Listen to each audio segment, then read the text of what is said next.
आदिम तीर्थंकर प्रभु आदिनाथ मुनिनाथ, आदि व्याधि अगमग मिटे तुम पद में मम मात। चरण शरण है आपके तारण तरण जिहार, भवदधि थट थट ले चलो करुणा कर जिन्हें राज। 52 गजा के बड़े बाबा आदिम तीर्थंकर आदिनाथ भगवान की, परम उपकारी संत शिरोमणि आचार्य गुरु और विद्यासागर जी महामुनि राज की, पूज्य मुनि श्री 108 दुर्लभ सागर जी महाराज की, 48 दिवसीय भट्टामर महामंडल विधान की।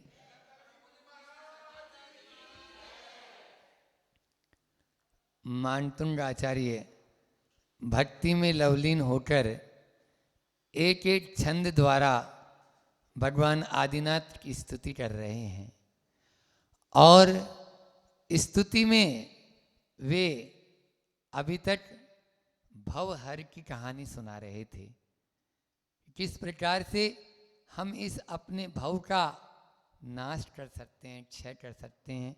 जो जन्म और मरण का अनादि से हमारा चक्कर चल रहा है, उसको किस प्रकार से विराम दे सकते हैं। यात्रा करने वालों, कल भी मैंने कहा था कि यात्रा तो अनादि से चल ही रही है, ऐसा नहीं है। इस भव से दूसरे भव में जाते हैं, वो भी यात्रा है। लेकिन सिद्ध क्षेत्रों की और अतिसिद्ध क्षेत्रों की और गुरुओं की यात्रा करना, उस भव भ्रमण के जो अनादि से जो यात्रा चल रही है, उसको ब्रेक करने के लिए, इस यात्रा के लिए आचार्यों ने कहा कि तू क्षेत्रों पर जा, वहाँ पर तेरी विशुद्धि बढ़ेगी। तुम गुरु चरणों में जा, वहाँ तेरी विशुद्धि बढ़ेगी। और उस विशुद्धि के माध्यम से ही हम उस भवहर जो है उसका क्षय कर सकते हैं।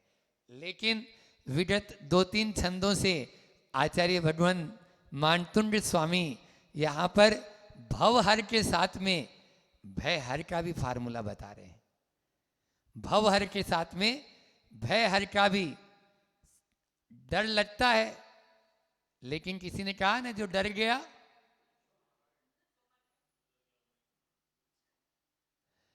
हम नहीं बोल रहे, इसलिए डर गया सो वो घर गया, भाग जाता है, अंदर घुस जाता है। जैसे बिल में चला जाता है ना कोई भी चीज, ऐसे ही। तो ऐसे ही घर गया। तो आपको डरना नहीं है। जो डरता है वो कभी भी, आप जितना डरेंगे, डर भी आपको उतना ही डराएगा। क्या बोला? आप किसी भी, यहाँ पर मानतुंड आचार्य स्वामी 8 प्रकार के भयों की चर्चा कर रहे हैं, जो प्रथमा नियोग के ग्रंथों में भी देखने को मिलता है। हाथी का भय, ये पहले होते थे। शेर का भय, सांप का भय, है ना। अग्नि का, आज अग्नि का भय है। इसी प्रकार संग्राम, युद्ध का भय है। और भी पानी, समुद्र का भय है। आपके रोग आ जाए तो रोग का भय है। और बंधन, कोई बांध न ले। ऐसे 8 प्रकार के भय का वर्णन है। लेकिन शास्त्रों में सम्यक दृष्टि सप्त भय विमुक्ता यहाँ आया। आचार्य कुंद स्वामी कहते हैं जो सम्यक दृष्टि होता है वो 7 भयों से विमुक्त होता है। इहलोक भय, परलोक भय, आकस्मिक भय, अत्राण भय, अगुप्ती भय, वेदना भय, मरण भय। इन भयों से वह हमेशा हमेशा के लिए कभी भी, यानी जो है, इनके चक्कर में नहीं आता है। लेकिन आदमी, आज का इंसान, कोरोना से तो कम आदमी मरे, कोरोना के भय से ज्यादा मरे, है ना। एक बार ऐसा हुआ कि एक व्यक्ति चल रहा था, उसके पीछे पीछे परछाई दिखी। कौन है ये? तुम कौन? मैं मौत। अब वो और घबरा गया, पसीना पसीना आ गया। बोले घबराओ नहीं, मैं तुम्हें लेने के लिए नहीं आई। आज तो कहते हैं कोई 60 कदम साथ चल लेता है तो जीवन साथी हो जाता है। आज तो मैं तुम्हारे साथ इतनी देर चली तो तुम्हें लेने नहीं आई हूँ, लेकिन इतना बता रही हूँ, अमुक गांव में जा रही हूँ और वहाँ पर 800 लोगों के मरने का समय है। ठीक है। दूसरे दिन पेपर आया, पेपर में उसने पढ़ा अमुट गांव में 1000 लोगों की मौत। 2-3 दिन बाद में फिर वही परछाई उसके साथ चलती हुई नजर आई। मैंने तो सुना था मौत तो सच्ची होती है, मौत भी झूठ बोलती है क्या? बोले सुनो, मैंने तो 100 को ही मारा था, 900 तो मेरे भय के कारण मरे थे। मैंने तो नंबर तो 100 का ही था। आप देखिए 40 मंजिल से आचार्य श्री जी ने एक प्रवचन किया था कुंडलपुर बड़े बाबा के यहाँ, जब हम लोग 2015 में, याद है मुझे।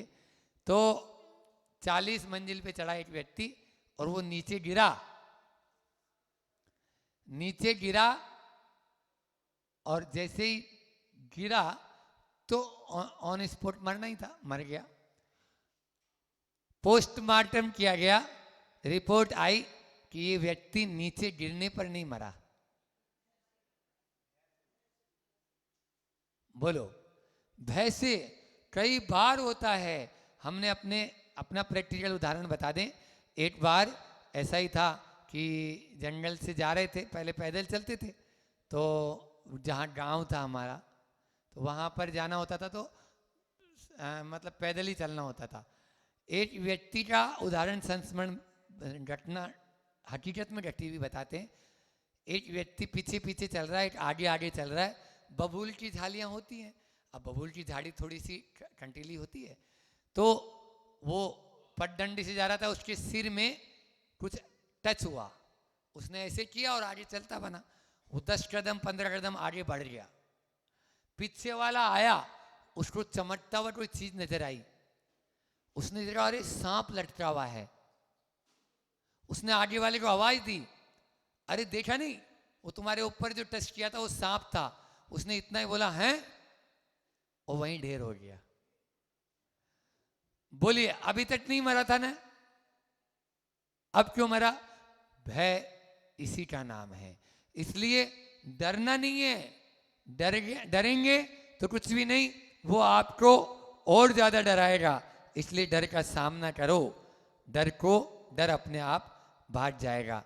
तो मैं कह रहा था कि आचार्य भगवान अभी तक भवहर की कहानी सुना रहे थे, अब भयहर की भी बात कह रहे हैं। यहाँ पर 2 दिन से हाथी का, 2 दिन तो अभी छुट्टी रही, पहले कैसलोस के दिन भी हमने किया था कि हाथी का भय आपके नाम लेते ही, कैसा भी विशाल हाथी विकराल रूप लिए हुए हो, मदमस्त हो, लेकिन आपका नाम लेंगे तो वह भी शांत हो जाता है। मैंने सम्मी सिकर्दी की 2-3 घटनाएं सुनाई थी, जीवंत घटनाएं अभी की हमारे जीवन से जुड़ी हुई। फिर उसके बाद में दूसरा शेर, जो हाथी को भी पछाड़ डालता है और हाथी के ऊपर झपटा मारता है, और उसके पंजे हाथी को विदारण करने में लगे हैं, लेकिन आपका नाम लेंगे तो वह शेर भी वश में हो जाता है। हम नहीं कहते कौन से हाथी की बात है, लेकिन मैं कहता हूं यहां पर आचार्य मानतुंड स्वामी एक प्रतीक भी कह रहे हैं। मान का हाथी, काम का हाथी जब भूत सवार हो जाता है, वो केवल मात्र प्रभु की जाप से, प्रभु के नाम से ही शांत होगा, और किसी से शांत नहीं होगा। बाहर के हाथी को मत देखो, अपने भीतर के हाथी को देखो। ऐसे ही शेर, कौन सा शेर अब कहां से आने वाला है? शेरों को बचने कहां दिया, सबको तो मार मार के आपने अलग कर दिया है, शूटिंग। हाँ, वो तो अच्छा है, गनीमत है कि भारत सरकार कुछ जंगलों को जंगल ही बता रही है, लेकिन जंगलों में लकड़ी काट काट के ले जा रहे हैं। जब जंगल ही नहीं रहेगा तो शेर कहां से बचेगा? आचार्य श्री जी ने हाई को दिया, सिंह वन से और वन सिंह से बचा, पूरक बनो, आपस में एक दूसरे के पूरक बनो। जंगल है तो शेर है, और शेर है तो जंगल है। यह आचार्य श्री जी का हाइकू है। अभी अभी भैया अंदर स्वानुभूति पुस्तक जब बता रहे थे, उसमें याद आ गया। तो मैं बोल रहा था कि शेर, कौन सा शेर? वो नहीं, काल रूपी शेर काल सिंह ने मृग चेतन को घेरा भवन में, नहीं बचावन हारा कोई यूं समझो मन में। 12 भावना की ये पंक्तियां मंगत राय जी कह रहे हैं। काल शेर ने तुझे दबोच रहा है, इसलिए उस काल रूपी शेर को जीतने के लिए एक ही उपाय है, और वो है प्रभु की शरण, प्रभु का नाम। आज अग्नि के बारे में बता रहे हैं। पहले अपन छंद उच्चारित करते हैं और उसके बाद में भी उसका प्रतीक अर्थ क्या है, शब्दार्थ क्या है, ये मैं आपके सामने रखूंगा। कल्पांते काले पवनो दत्तवन्नी कल्पम,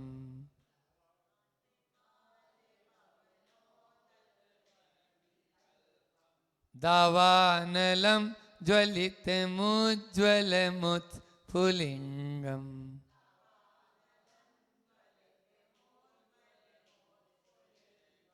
विश्वम जिगत्सुमिव सम्मुखमापतन्तं,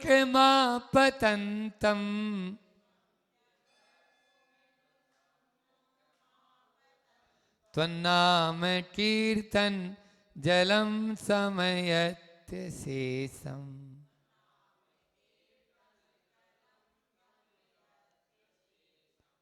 समयति अशेषम निकलेगा यहाँ से, यानी पूर्ण रूप से शांत कर देते हैं काय को।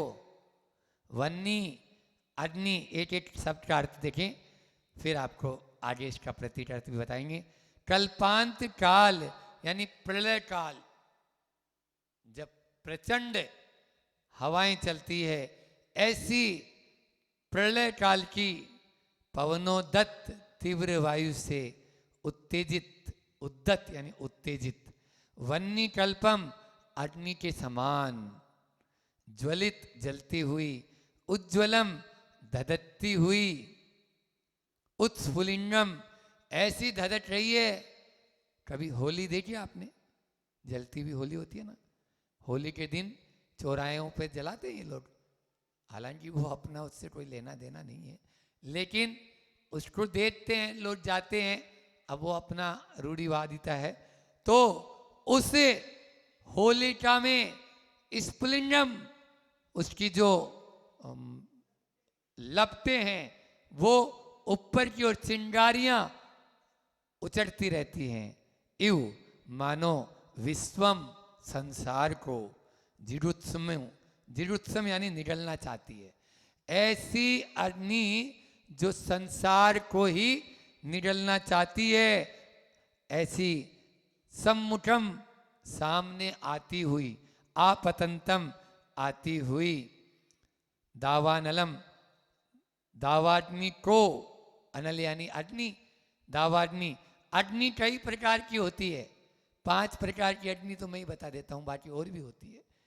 कि पहले होती है दावाग्नि, एक बड़वाग्नि। जंगल की आग को क्या बोलते हैं? दावाग्नि। और समुद्र की आग को क्या बोलते हैं? बड़वाग्नि। पेट में जो आग लगती है, इसके अंदर तो अग्नि लगी है, जठराग्नि। और गुस्से में लाल पीले हो जाते हो, क्रोधाग्नि। और मान लीजिए किसी को काम की वेदना सताती है, हाथी हथनी के पीछे पागल हो जाता है, इसको बोलते हैं कामाग्नि। और इन सब को कंट्रोल करने के लिए है तपाग्नि। तपाग्नि, तप की अग्नि इन सब को भस्मीसात कर देती है। इसलिए तप रूपी अग्नि में तपो तो न आपको कसायाग्नि, क्रोधाग्नि, कामाग्नि, जाठराग्नि, बड़वाग्नि, दावाग्नि, ये सब अग्नि शांत हो जाएगी। और वो तप की अग्नि हमारे तीर्थंकरों ने भी तपा। जो संसार विषय सुख होता, तीर्थंकर क्यों त्यागे, काहे को संयम से आराधे। हाँ, संयम को आराधे।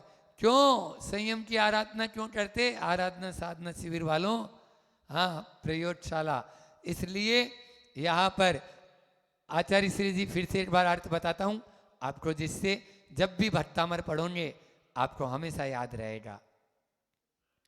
प्रलय काल की तीव्र वायु से उत्तेजित अग्नि के समान जो जलती हुई धधकती हुई जो ऊपर की ओर चिंगारियां जिसकी उठ रही है, ऐसी संसार को निगलने के लिए उत्सुक है।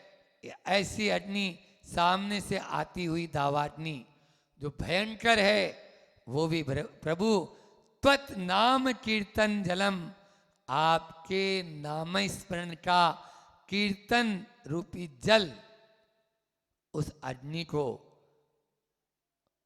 अशेषम, अवशेष जी, अशेषम यानी पूर्ण रूप से समयति, शांत कर देती है। पूर्ण रूप से, ऐसे नहीं थोड़ी बहुत भी। ध्यान रखना, थोड़ी सी चिंगारी होगी फूंक से बुझा दोगे, थोड़ी और ज्यादा होगी तो उसके लिए 1-2 बाल्टी 5 बाल्टी पानी लगेगी। और तेज हो गई तो टंकी भर पानी, और तेज, घर में आग लग गई। 101 या 103, हाँ, फायर ब्रिगेड बुलाओ। और मान लीजिए उससे भी तेज जो जंगल की आग होती है, जिसको आचार्य भगवान यहाँ पे दावार नलम यानी दावाग्नि कह रहे हैं, उस वो कोई फायर ब्रिगेड से भी नहीं। अभी शायद 1-2-3 साल पहले लगी थी आग, 6-6 महीने तक जंगल के वन्य प्राणी आहत हो रहे हैं, भाग रहे हैं, लेकिन हजारों दमकल भी, ऑस्ट्रेलिया के जंगल में जो आग लगी थी, हजारों दमकल लग गई, लेकिन उस आग पर काबू नहीं पाई।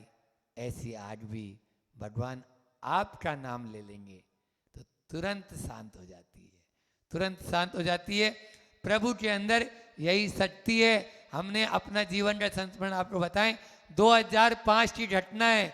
रांची में पंच कल्याण चल रहा था, जून का महीना, 6 जून का महीना, और पंच कल्याण में मोक्ष कल्याण के दिन जब भगवान को मोक्ष हो जाता है तो उनके जो नट और केस होते हैं, उनके अंतिम संस्कार करने के लिए एक वेदी पर ही वहीं मंडल पे चबूतरे पे वो बनाया गया था। हम ब्रह्मचारी अवस्था में थे और प्रमाण सारे जी महाराज जी भी मंच पर बैठे हुए थे। उस समय वो जो भी इंद्र देवता, 4 अग्नि कुमार देव थे, अब वहीं पर रुई का पहाड़, और रुई के पहाड़ के साथ में प्लास्टिक की कुर्सियां, सब एक से बढ़कर एक, सीज फायर की जरूरत ही नहीं। ऐसे में अगर कुछ भी होता है तो होता ही है। अब वो अग्नि कुमार के देव झुके, और झुक के उन्होंने जैसे ऊंचे हुए तो वो कपूर निकाला नहीं होगा, वो जाके सीधा रुई में लगा, और रुई में लगते ही तुरंत आग की लपटें उछलने पड़ी। ऊपर रोटो का कपड़ा, जो सस्ता वाला कपड़ा होता है, वो प्लास्टिक होती है, और वो तुरंत आग पकड़ता है। हमने देखा ये तो गड़बड़ हो जाएगा, और उसी समय अशोक नगर के वो तो युवक थे, शांति धारा चढ़वाई थी, महाराज जी ने टंकी पूरी भरी थी, उठाया और सीधा वहां पे एक साथ डाल दिया, वो सब अग्नि पूरी की पूरी शांत हो गई।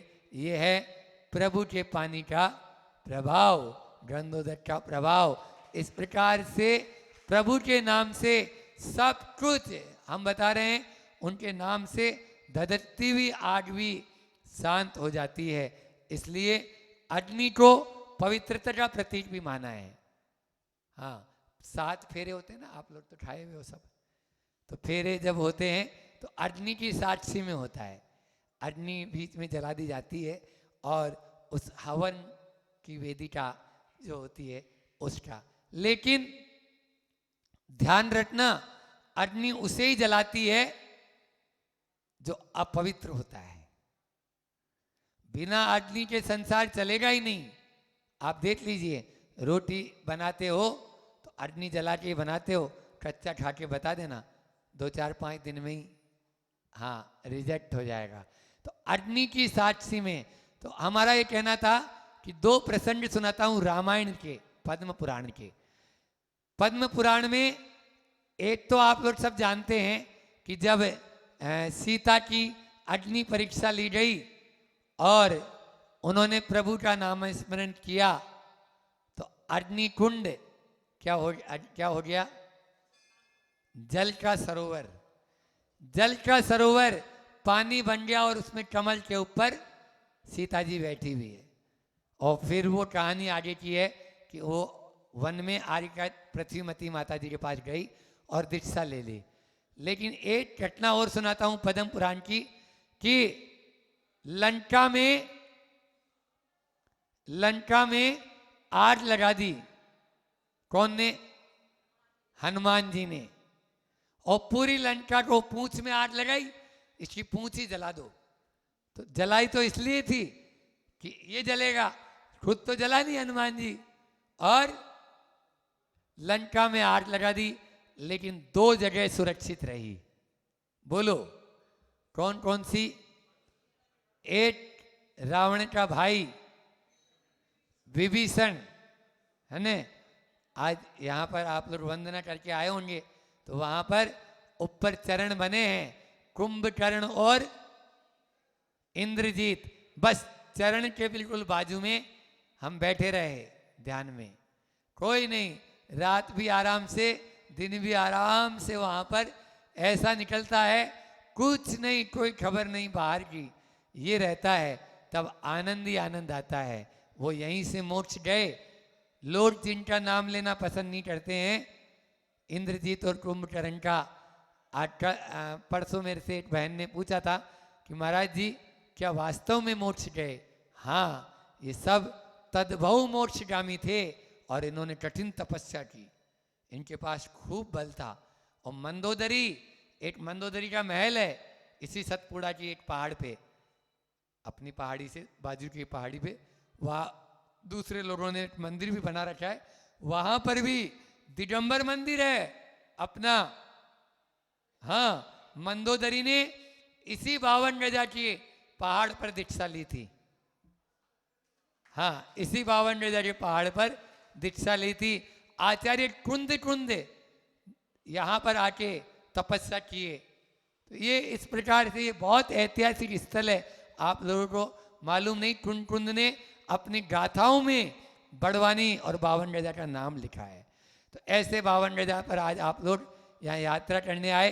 तो मैं कह रहा था विभीषण का महल नहीं जलाया, और दूसरा स्थान जहाँ पर सीता थी, अशोक वाटिका। अशोक वाटिका उस अग्नि को नहीं जलाई। इस प्रकार से अग्नि भी शांत हो जाती है। अब मैं ये कहना चाहता हूँ, यहाँ पर जो अग्नि की बात हो रही है, आचार्य मानतुंड इस बाहर की अग्नि की बात नहीं कर रहे हैं। हाँ, बाहर की अग्नि सुनो, बाहर का हाथी यदि आपको मारेगा भी तो एक जन्म गया, ठीक है। यदि बाहर का शेर आपके प्राण ले लेगा तो कितने गए? एक भाव गया। यदि अग्नि आपको जला देगी तो कितना जाएगा? मात्र एक ही यही जीवन जाएगा। एक जन्म, एक जीवन, एक भाव गया। लेकिन भीतर का शेर, भीतर का हाथी, भीतर की अग्नि की भी तो सुध लो। जैसे मैंने अभी काल रूपी शेर का बताया, काम रूपी हाथी का बताया, ऐसे ही आपके भीतर में जो कामाग्नि, जो क्रोधाग्नि बार बार सुलझ जाती है, कसाई रूपी अग्नि, उसको शांत करने के लिए आचार्य मानतुंड कहते हैं, प्रभु चरणों में आजा, गुरु चरणों में आजा, फिर तुझे और कहीं नहीं जाना है, बस 52 गजा में ही ये मिलेगा आपको। आजा आजा आजा 52 गजा आजा, ऐसा भजनकार ने भजन गाया ना।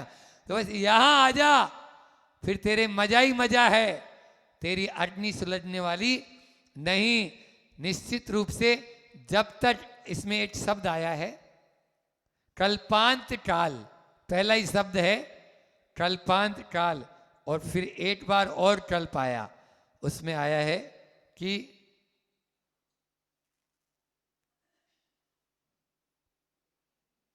तो यह है कल्पांत, वन्नी कल्पम। दूसरा शब्द क्या था? 2 बार कल्प शब्द आया। बस अग्नि तब ही ऊपर उठती है जब उसको हवा मिले। यदि हवा नहीं होगी आज कभी ऊपर उठ पाएगी। तो कल्प से संकल्प और विकल्प, ये मेरा चिंतन गया।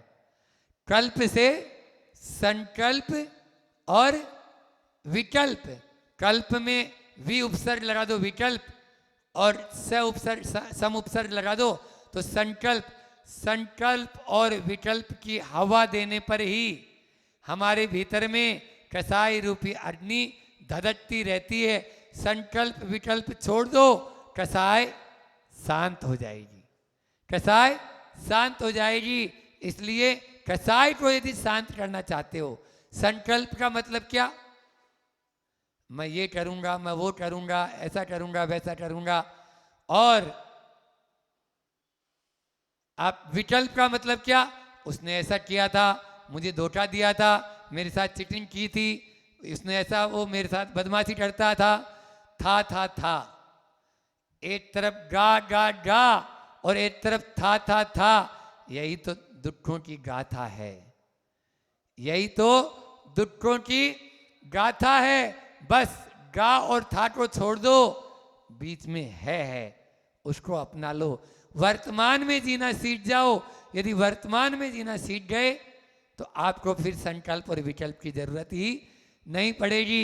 यहां यही कह रहे हैं। इसके अलावा कल्पांत शब्द पहले भी आया, चौथे छंद में, 15वें छंद में और आज 40वें छंद में भी कल्पांत शब्द 3 बार आया।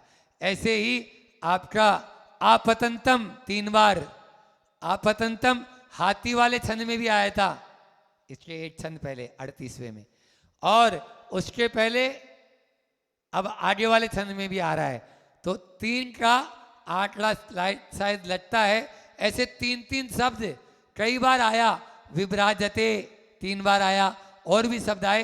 तो ये 3 का आंकड़ा कहाँ से लिया, ये भी हमारा चिंतन गया कि आचार्य मानतुंड स्वामी का भट्टामर कितने काव्य हैं? 48, 8 और 4 12, 2 और 1 3। इसलिए 3 रत्नेत्र का पालन कर लो, बेड़ा पार हो जाएगा और आपको कोई संकल्प विकल्प करने की जरूरत नहीं पड़ेगी।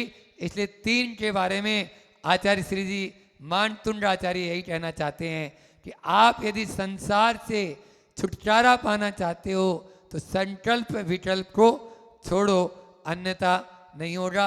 ऐसे ही एक दिन ये डर भय के, अब तो अंतिम है, लगभग 40 प्रवचन भट्टामर की श्रृंखला में हो चुके हैं। आज 40वां था और एक दिन और एक्स्ट्रा था, तो 41 प्रवचन भट्टामर के हुए हैं।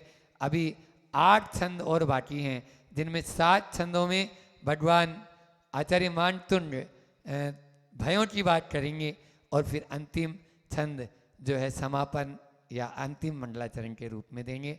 आज इतना ही रखेंगे, इसका पद्यानुवाद लेंगे अपन।